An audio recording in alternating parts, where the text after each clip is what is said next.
नमस्कार, मैं हूं पल्लवी झा। आप देख रहे हैं संजीवनी, एक ऐसा शो जहां हर रोज होती है आपकी सेहत की बात डॉक्टर प्रताप चौहान के साथ। आज के शो में आपकी सेहत की कौन सी जरूरी बात है, आइए देखते हैं। क्या आपको सिर में जलन और खुजली होती है? हेयर डाई लगाने पर ये एलर्जी और बढ़ जाती है? तो घबराएं नहीं और भटके नहीं, सिर्फ सेहत के नंबर 8860104040 पर कॉल करें और मेरे साथ संजीवनी देखना ना भूलें। संजीवनी के सभी दर्शक सेहत का नंबर नोट कर लें, जो है 8860104040। डॉक्टर चौहान, बहुत बहुत स्वागत है आपका। Thank you very much. और आज जिस विषय पर हम चर्चा करेंगे डॉक्टर चौहान, वो है हेयर एलर्जी जी। तो मुझे लगता है आज बहुत अच्छा टॉपिक है। तो शुरुआत इसी सवाल से कि कितनी तरह के हेयर एलर्जीज होते हैं, किन लोगों में होते हैं, और जो एलर्जीज होती हैं उनके सिम्टम्स किस तरीके से होते हैं, बालों पर और सेहत पर क्या असर पड़ता है? जी देखिए, जो हेयर एलर्जी है एक ऐसी कंडीशन है जिसमें कुछ चीज़ों से, जैसे हेयर केयर के कुछ प्रोडक्ट्स होते हैं, कुछ हेयर डाई होती हैं, जेल्स हैं, पोल्यूशन भी आजकल बहुत बड़ा कारण है, या कभी कभी खुद अपने या दूसरे किसी भी बालों के संपर्क में आने से, तो उससे जो लक्षण हमारे स्कैल्प में जो पैदा होते हैं उसको हेयर एलर्जी कहते हैं। तो ये हेयर एलर्जी अलग अलग तरीके की होती है और सबका जो है असर वो अलग अलग तरीके से ही होगा, लेकिन बालों की एलर्जी पर जो कि कई प्रकार की हो सकती है। एक तो होती है जिसको हम कहते हैं कि किसी चीज़ से संपर्क होने पर, यानी कि जब स्कैल्प में कोई चीज़ टच होगी आपके, कॉन्टैक्ट डर्मेटाइटिस इसको आमतौर से कहते हैं। ये सबसे आम होती है जब हमारी स्कैल्प या हमारी जो स्किन है ऊपर, उसमें कोई एलर्जिक सब्सटेंस उसको जब छूता है, उसको टच करता है। जैसे आपने कोई शैम्पू लगाया, कई लोग कहते हैं ना मुझे शैम्पू से एलर्जी होगी, या कंडीशनर लगाया, कोई हेयर कलर लगाया आपने, तो उसका जो रिएक्शन होता है उसको हम कहते हैं कॉन्टैक्ट डर्मेटाइटिस। ये एलर्जी है एक प्रकार का। दूसरा जो इसमें कुछ कारण होता है कि कुछ लोगों की जो त्वचा है, ऑलरेडी स्कैल्प की त्वचा, वो किसी रोग से पीड़ित है। कई लोगों को सोराइसिस है स्कैल्प में, या फिर किसी लोगों को कुछ छोटे छोटे रैशेज व दाने होते हैं। तो ये भी अगर किसी ऐसे बाहरी तत्व के संपर्क में जब आती है तो वहाँ एक तरह से वो आपके सिम्टम्स और बढ़ जाते हैं, वो गंभीर रूप से और उभरने लगते हैं, खुजली खारिश बहुत तेज़ हो जाती है। और तीसरा है कि किसी दूसरे के बाल, जैसे कि आपके घर में मान लो कुछ पेट्स हैं, डॉग कैट्स वगैरह आजकल लोग रखते हैं, उनके बाल से भी एलर्जी बहुत लोगों को हमने देखी है अपनी प्रैक्टिस में। और इसके अलावा जो सबसे जो कॉमन कारण है वो जो हेयर डाई लगाते हैं, उसका एक बहुत स्ट्रॉन्ग कई बार एलर्जिक रिएक्शन यहाँ तक हो जाता है कि लोगों को सांस लेना मुश्किल हो जाता है, सफोकेशन हो जाती है, ये बड़ा खतरनाक हो जाता है। तो हेयर की एलर्जी, जैसे आपने पूछा कि उसके लक्षण क्या होते हैं, तो ऐसे तो अलग अलग लक्षण देखने को मिलते हैं। कुछ कॉमन सिम्टम्स मैं आपको बता रहा हूँ।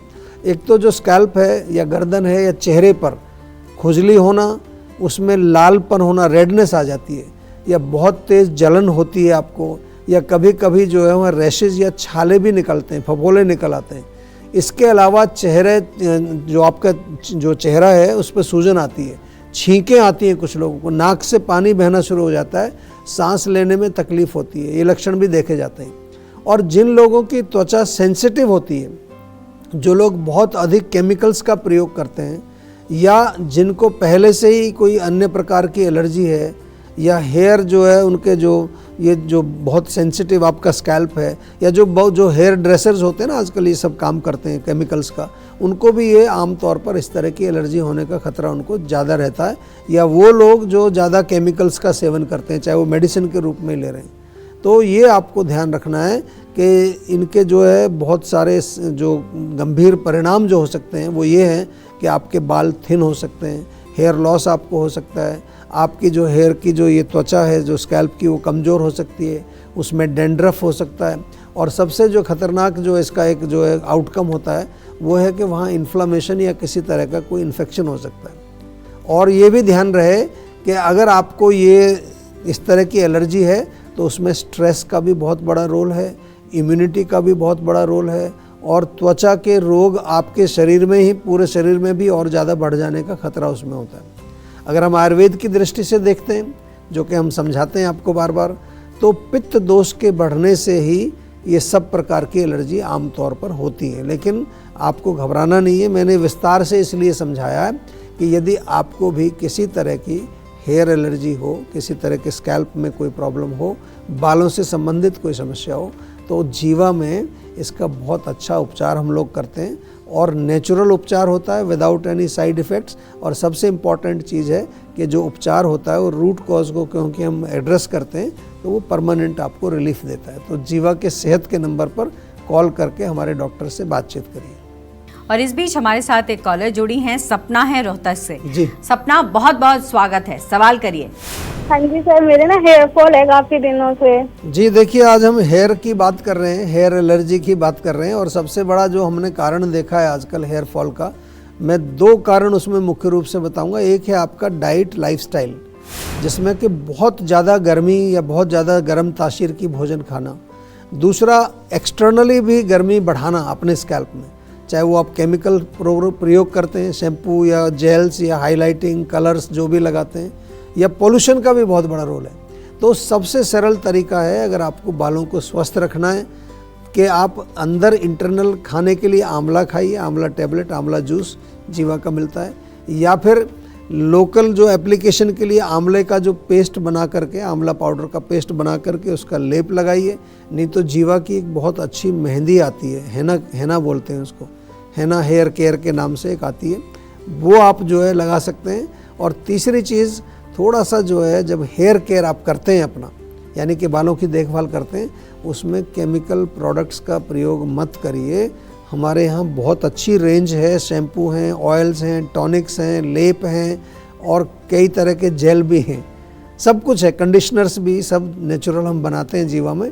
एक बारी हमारे ऑनलाइन स्टोर पर जाइए, वहाँ पूरी आपको लिस्ट भी दिखेगी, नहीं तो फ़ोन कर लीजिए डायरेक्ट, और हमारे जो हेल्थ कोचेज़ हैं वो आपको असिस्ट करेंगे, आपको समझाएंगे कि क्या आपके लिए बेहतर होगा।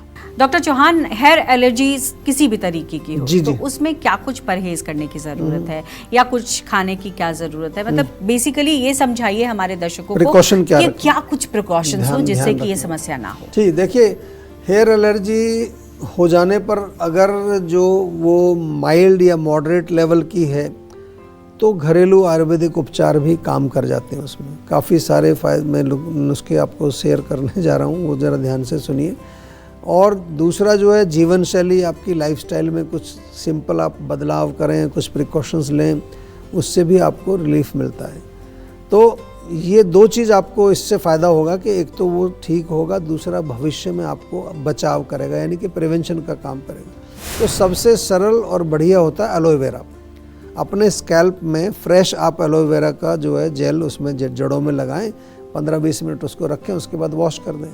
नहीं तो जीवा का बना बनाया एलोवेरा जेल आपको मिल जाता है, वो भी आप जो है लगा सकते हैं, बहुत बढ़िया काम करता है। दूसरा जो है, ये आपको जब एलोवेरा लगाएंगे तो खुजली खारिश से तो ऐसे ही ठीक कर देगा, लेकिन इसके साथ साथ ज़्यादा आपको रैशेज़ वगैरह निकलते हैं, डेंड्रफ होता है, तो वो है नीम। नीम बहुत बढ़िया, नीम के पत्ते उबाल करके उससे आप अपने स्कैल्प को या बालों को धोएं, या फिर जो है नीम का शैम्पू जीवा का मिलता है। नीम जो है एंटी वायरल है, एंटी बैक्टीरियल है, एंटी फंगस का काम करता है, तो ये आप जो है जीवा का नीम शैम्पू प्रयोग कर सकते हैं, बहुत बढ़िया रिजल्ट मैंने उसके देखे। नारियल तेल, उसमें थोड़ा कपूर मिला करके स्कैल्प में मालिश कर रहे हैं, उससे भी फ़ायदा मिलेगा। इससे आपकी ड्राइनेस जाएगी, ईचिंग जाएगी, और साथ में कहीं रैशेज होंगे वो भी ठीक होंगे। जनरल बॉडी डिटॉक्स अगर आपको करना है तो उसके लिए 1 चम्मच त्रिफला चूर्ण जीवा का मिलता है, रात को सोते समय गर्म पानी से लें, या जीवा की त्रिफला टैबलेट भी ले सकते हैं। रीठा और शिकाकाई आपने सुना होगा, उसके पाउडर मिक्स करके उससे आप बालों को धोएंगे, उससे भी बाल का जो रूट्स में कोई भी किसी तरह के जो वहाँ चीज़ें जमी है वो बिल्कुल साफ़ होता है। लेकिन साथ में आपको हाइजीन का ध्यान रखना है, साफ़ सफाई रखनी है। आजकल पॉल्यूशन बहुत है, छोटे छोटे शहरों में भी पॉल्यूशन बढ़ गया है। और सबसे इम्पॉर्टेंट है कि हेयर केयर के लिए जीवा के नेचुरल प्रोडक्ट्स का आप प्रयोग करें। जीवा में कई प्रकार के ऑयल्स हैं, टॉनिक्स हैं, शैम्पूज़ हैं, लेप हैं, बहुत सारी चीज़ें सब अवेलेबल हैं। अब इंटरनली थोड़ा हाइड्रेशन पर भी आपको ध्यान देना है, पानी पीना है, शरीर में जो है पित्त को नहीं बढ़ने देना है। पित्तवर्धक भोजन, पित्तवर्धक लाइफस्टाइल, उसको जो है थोड़ा अवॉइड करें। पौष्टिक और सुपाच्य भोजन का सेवन करें, और अपना डॉक्टर स्वयं ना बने। ये मैं बार बार आपको कहता हूँ, आजकल लोग बहुत कुछ अपने आप ही करने लगते हैं। एक क्वालिफाइड सर्टिफाइड आयुर्वेदिक डॉक्टर से अवश्य संपर्क करें। सोशल मीडिया के जो भ्रामक दावे हैं उनके चक्कर में तो बिल्कुल ना आए। जीवा के सेहत के नंबर पर कॉल करके कोई भी आपका भ्रम है, कोई मिसकंसेप्शन है, कोई प्रश्न है, तो सेहत का नंबर अपने फ़ोन में सेव कर लीजिए। हमारे सर्टिफाइड आयुर्वेदिक डॉक्टर्स आपके हर समस्या का, आपके हर प्रश्न का उत्तर देंगे। चलिए आप जानते हैं आज का जीवा मंत्र। डॉक्टर चौहान, चूंकि हम हेयर एलर्जी की बात कर रहे हैं तो ऐसे में आयुर्वेद के जरिए समझना चाहेंगे कि क्या कुछ दवाएं उनमें उपलब्ध हैं, क्या कुछ प्रोडक्ट्स हैं और क्या किसी खास वर्ग को ये एलर्जीज होती हैं? जी देखिए, जो आयुर्वेद में हम चिकित्सा से पहले रूट कॉज को समझते हैं, ये मैं बार बार आपको समझाता हूँ। इस पर आपको भी अच्छी तरह से आपके दिमाग में ये बैठ जानी चाहिए कि जब भी कोई चिकित्सा के लिए जाएं तो पहले पूछो रूट कॉज। और हेयर एलर्जी में जो मुख्य रूप से जो मैंने रूट कॉज बताया वो क्या है? पित्त की अधिकता। इसलिए जो लोग पित्त प्रकृति के हैं या जिनको ऑलरेडी पित्त का कोई रोग है या जो लोग अधिक मात्रा में पित्तवर्धक भोजन का सेवन करते हैं, जैसे खट्टे पदार्थ या तीखा मिर्च मसालेदार भोजन, डीप फ्राइड यदि आप बहुत ज़्यादा सेवन करते हैं, या जो हैवी एक्सरसाइज करते हैं, ओवर एक्सरसाइज आजकल बड़ा कॉमन है, लोग 2-2 घंटे जिम में पसीना बहाते हैं और पानी कम पीते हैं, चाय, कॉफ़ी, टोबैको, अल्कोहल, नॉनवेज का सेवन अधिक करते हैं। इसके अलावा प्रिजर्वेटिव युक्त अगर आप भोजन करते हैं, प्रोसेस्ड फूड, जंक फूड जिसको हम कहते हैं, या केमिकल मेडिसिन्स का सेवन आप बहुत ज़्यादा कर रहे हैं, या फाइनली बालों में केमिकल शैम्पू या हेयर डाई, कलर्स, जेल्स का प्रयोग यदि आप करते हैं, और ये सब जो है अगर आप कर रहे हैं तो इससे आपको डेफिनेटली हेयर एलर्जी होने की संभावना और अधिक बढ़ जाती है। तो जीवा में हेयर एलर्जी के लिए कई प्रकार के हर्बल मेडिसिन्स और कुछ फार्मूलेशंस का प्रयोग हम करते हैं जो स्कैल्प को डिटॉक्सिफाई करते हैं। ये हमारे प्रोडक्ट्स एलर्जी के लक्षणों पर भी काम करती हैं और जड़ से रोग का निवारण करने में मदद करती हैं। और कई प्रकार के क्लासिकल इसमें चूर्ण हम देते हैं, आपको टैबलेट्स देते हैं, कई काढ़े कषाय होते हैं, आशा वरिष्ठ जो खदरा रिष्ट टाइप की चीज़ें हैं, हेयर ऑयल्स, साथ में रसायन औषधि होती है। और ये मेडिसिन्स मोस्टली जो है पित्त को बैलेंस करती हैं और रक्त का शोधन यानी कि ब्लड प्यूरिफिकेशन करती हैं। ये हमारा जो है मूल चिकित्सा का जो है सिद्धांत है।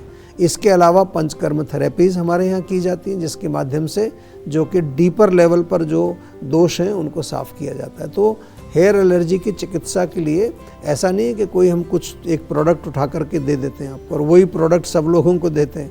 एक proper personalized customized treatment protocol आपके लिए बनाया जाता है और यही जीवा की एक यूनिकनेस है, यही जीवा की पहचान है, जिसके कारण आज भारत में नहीं पूरे विश्व में जो है हमारे पेशेंट्स हैं। और आयुर्वेद को प्रचार प्रसार करने के लिए हमारे बहुत सारे डॉक्टर्स आजकल विदेशों में भी जाते हैं, वहाँ लेक्चर्स भी देते हैं। आप भारत में अगर रहते हैं तो आयुर्वेद से अवश्य जुड़िए क्योंकि हमारी अपनी धरोहर है। बहुत अच्छा एक नेचुरल मेडिकल सिस्टम हमारे पास हजारों वर्षों से है, इससे आपको अवश्य जुड़ना चाहिए। बिल्कुल, टेंशन लेने से सेहत नहीं बनेगी। सेहत बनानी है तो सेहत का नंबर मिलाएं जो है 8860104040 और डॉक्टर चौहान की टीम के डॉक्टर से बात करके गुड हेल्थ पाएं। आप देख रहे हैं संजीवनी सेहत की बात डॉक्टर प्रताप चौहान के साथ। हमारे सेहत के नंबर की लाइन 8860104040 खुली है। आप इस नंबर पर कॉल करें और सेहत की बात करें। चलिए अब वक्त है सेहत की संजीवनी का। डॉक्टर चौहान, अगर विटामिन डी की गोलियां खा भी रहे हैं तो भी विटामिन डी शरीर में कम हो रहा है जी, तो क्या करें, क्या ना करें, क्या समस्या है, क्या कुछ है? बहुत अच्छा प्रश्न आपने पूछा है क्योंकि हमारे पास भी काफ़ी पेशेंट आते हैं कि वो गोली खा रहे हैं, उसके बाद भी जो है उनका विटामिन डी जो है कम ही आ रहा है। तो सबसे पहले तो ये है कि जो आप ले रहे हैं आप विटामिन डी, वो आपके शरीर में एब्जॉर्ब भी हो रहा है नहीं हो रहा है देखना चाहिए। यानी कि आपका पाचन यदि कमज़ोर है, विशेष रूप से आपके गट में यदि एब्जॉर्प्शन नहीं ठीक से हो रहा है तो फिर यही रिजल्ट आपको मिलना है।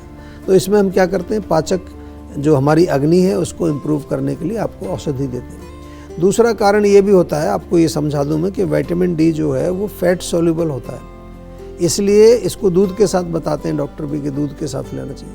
तो डाइट में अगर फैट की थोड़ी सी कमी रहेगी, आप जो फैट का सेवन ही नहीं करते, आजकल बहुत लोग मोटे होने के डर से, तो वो भी विटामिन डी खाते हैं लेकिन उनका नहीं बढ़ता है। तीसरा, कोई क्रॉनिक बीमारी भी आपके शरीर में हो सकती है जिसकी वजह से आप विटामिन डी अगर ले रहे हैं और वो आपको बढ़ नहीं रहा है। And finally of course sunlight exposure भी बहुत आवश्यक है। सप्लीमेंट लेने के साथ साथ आपको थोड़ा सा आधा पौना घंटा सनलाइट में भी अपने शरीर को एक्सपोज करना चाहिए। तो पाचक अग्नि को ठीक करें, दूध, पनीर, दही, घी का सेवन करें और साथ में धूप में अवश्य बैठें। डॉक्टर चौहान, बहुत बहुत शुक्रिया आपका। आपने आज भी हमारे दर्शकों को बहुत सारी जानकारी दी है। शुक्रिया। सेहत बनानी है तो सेहत का नंबर मिलाएं और अपनी कॉल रजिस्टर कराएं। जीवा सेहत का नंबर है 8860104040। अगर सेहत से जुड़े आपके सवाल हैं तो ईमेल करें। जीवा की ईमेल आईडी है info@jiva.com। आप फेसबुक के जरिए भी जीवा से जुड़ सकते हैं। जीवा की फेसबुक आईडी है www.facebook.com/jiva ayurveda और यूट्यूब पर जीवा शोज देखना बिल्कुल न भूलें। और आज ही जीवा का यूट्यूब चैनल सब्सक्राइब करें जो है www.youtube.com/jiva ayurveda। सेहतमंद रहने के लिए आयुर्वेद से जुड़ना, अच्छा खाना, अच्छा सोचना और हर रोज संजीवनी देखना बेहद जरूरी है। कल फिर होगी सेहत की बात डॉक्टर प्रताप चौहान के साथ। तब तक के लिए नमस्कार।